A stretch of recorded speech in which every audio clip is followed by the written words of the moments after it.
안녕하십니까. 투자자 여러분의 시간을 절약해 드리는 방법입니다. 데일리 매거진이고요.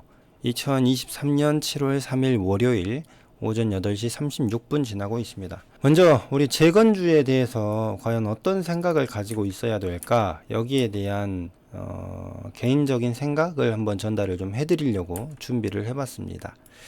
먼저 우리가 재건주 하면 아마 여러분들도 그렇고 저도 그렇고 지금 주식에 관심을 가지고 있는 많은 사람들이 재건주에 대한 관심을 엄청나게 가지고 있을 겁니다. 그리고 이르면 이번 달이죠. 네, 이르면 이번 달, 이게 저번 달에 나온 기사입니다. 이르면 이번 달에 우크라이나 그 평화회담 관련한 이야기를 한다.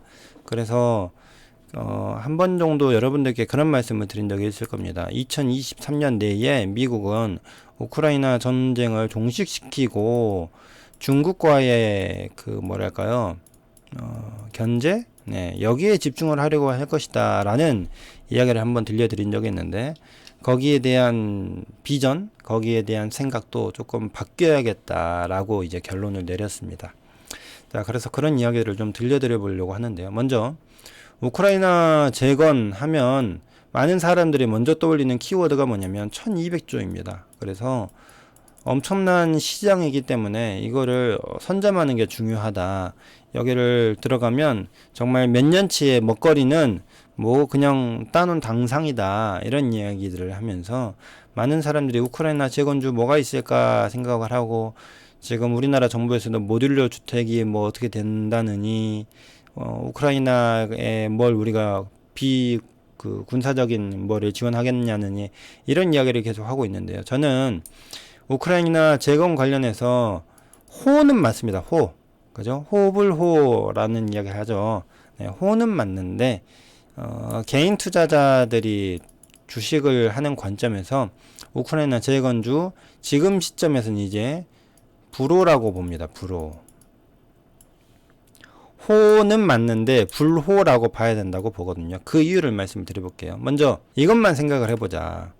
우크라이나가 재정적으로 보면 돈이 있나요 없나요 물어보니까, 돈이 없어도 러시아에 동결된 자산을 끌어와서 이걸로 재건을 한다고 하니 돈 있는 걸로 봐야 되지 않을까라고 말씀을 하시는데, 다 그렇게 생각을 하고 있습니다. 네, 그래서 이야기를 한번 해보죠. 우크라이나 평화회담 이르면 이번 달입니다. 개최되고 러시아 제재에 미국 참여국도 포함된다라고 되어 있는데, 지난 5월달, 우리 5월달에 DM 통해서 미국은 중국에 전념하기 위해 올해 전쟁을 종식하려 할 것이다 라는 말씀을 드린 바 있는데, 지금 어때요? 미국하고 중국의 대화 모드죠. 바꿔 말하면 미국이 견제를 할 필요가 없어졌다. 다시 말하면 미국이 수개월 내에 중국하고 대화를 한다고 가정을 할 때, 지금 7월이죠. 만약에 미국하고 중국이 11월에 우리는 대화하기로 했다라고 생각을 한다고 가정을 해봅시다. 그럼 미국 입장에서는 중국을 최소한 11월까지 견제할 필요가 없어지죠. 그 다음에 대화하고 나면 또 견제해야 될까요? 아니죠. 그러니까 미국은 급했는데 안 급해진 거예요. 중국과의 문제를 당장 뭔가 하려고 하지 않아도 된다. 대화의 물꼬가 생겼다. 그래서 미국은 이제 급하지 않다. 어떻게? 러시아와의 문제를 급하게 끝내려고 하지 않아도 되는 움직임이 나왔고, 또 하나 그 바그너 그룹 있죠. 네, 이 바그너 그룹이 크렘린궁, 그 푸틴 대통령이 있는 모스크바 크렘린궁을 뭐 진격하겠다라는 이야기를 했는데, 그게 6월 중순쯤에 이미 미국에 첩보로 들어왔대요. 그래서 미국이 바그너 그룹의 그 동향을 예의주시하고 있다가, 원래는 바그너 그룹을 제재를 걸려고 했었는데 그 제재도 안 걸기로 해버렸습니다. 바그너 그룹 잘하고 있어, 뭐 이런 뉘앙스인 거죠. 한번 볼게요.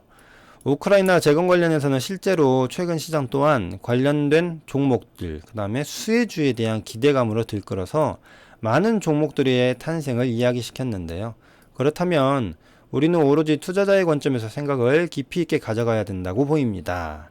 자, 간단하게 재건이 시작될 경우에 토목, 건설, 도로, 철도 등의 기본 인프라부터 시작을 해서 전력, 통신, 관광, 전쟁 관광도 만들 수 있죠. 그 다음에 그 전쟁 관련한 것들 보존해 놓고 박물관도 짓죠. 네, 이런 식으로 관광 산업, 그 다음에 산업, 다양한 산업들이 또 만들어지게 되겠죠.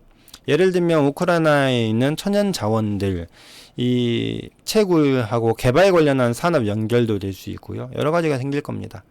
무수히 많은 것으로 뻗어나갈 수 있음에 대한 이야기를 전해드린 바가 있는데요.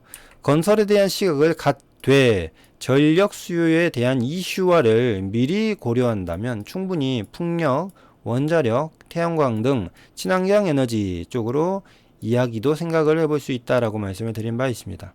이제 이런 게 연결이 되면 또 어디까지 가야 될까요? 자, 토목, 건설, 도로, 철도, 풍력, 원자력 이런 것들 연결되면 또 어디까지 연결돼야 되냐면 우리나라에 영향을 미칠 수 있는 것 중에 하나는 철강이죠. 철강. 네. 그 다음에 예를 들면 뭐 구리 이런 자원들 이런 거는 연결될 수 있잖아요. 그런데 그 외적으로 이제 이런 생각을 해봐야 되는 겁니다. 테마가 불 때 그 크기가 어떻게 될지는 정확히 예상하기는 현재로서는 어렵다.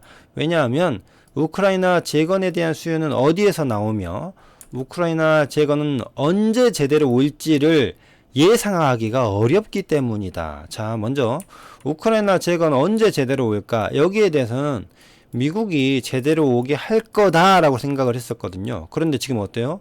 중국하고 미국이 대화의 물꼬를 터버렸죠. 그러니까 야, 제대로 오는 시점을 예상하기가 어려워졌는데? 라고 생각을 했고요. 그 다음에 우크라이나 재건에 대한 수요 이 부분에 대해서는 이렇게 우리가 봐야 됩니다.